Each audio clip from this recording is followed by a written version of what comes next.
এখানে আমি দুটো পেঁয়াজ নিয়ে নিয়েছি, আদা রসুন বাটা, হলুদ বাটা আর মাছ। এই যে মাছ কাটা ছিল আগে থেকে। প্রথমে তেলটা দিয়ে দিলাম পরিমাণ মতো।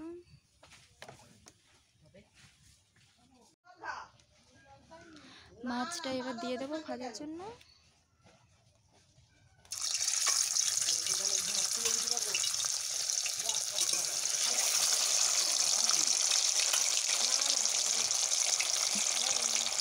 ছটা মাছ দেবো। মাছ ভাজতে গিয়ে মাছের কি অবস্থা দেখো। আর একবার ভেজে নেবো মাছগুলো, আর তিনটে।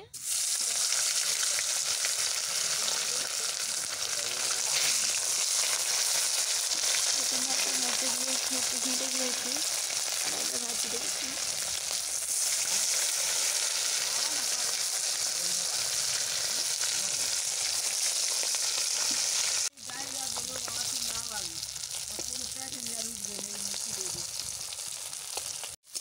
মাছের ঝালের জন্য পেঁয়াজটা ভেজে নেবো ভালো করে।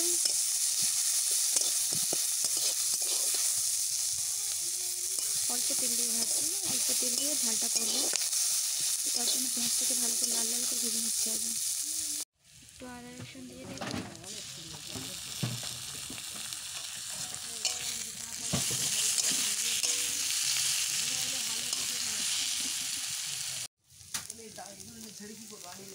বাটা হলুদ একটু দিয়ে দেব, বাটা হলুদ।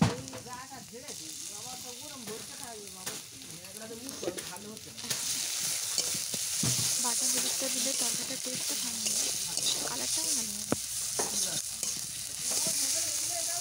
গুঁড়ো লঙ্কা একটু দিয়ে দেব।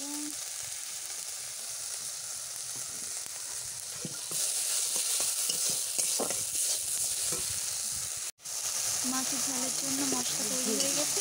এবার একটু পরিমাণ মতো জল দিয়ে দেবো। পরিমাণ মতো জল দিয়ে দেবো।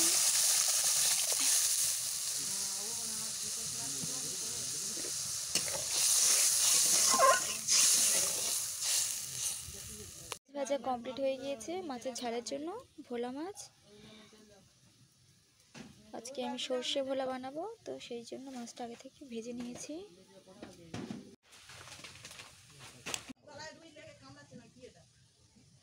সর্ষেটা আগে থেকে মিক্সিতে বেটে রেখেছিলাম। মাছগুলো এবার ঝালে দিয়ে দেব, ভাজা মাছগুলো।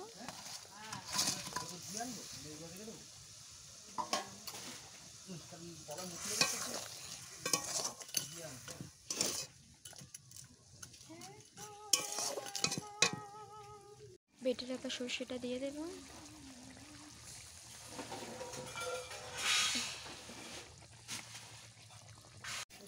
তো এদিকে আমার সর্ষে ভোলা কমপ্লিট হয়ে গিয়েছে।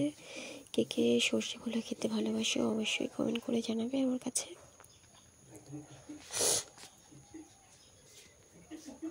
এবার নামিয়ে নেব সর্ষে ভোলাটা। ভিডিওটা ভালো লাগলে অবশ্যই একটা কমেন্ট করবেন। টাটা।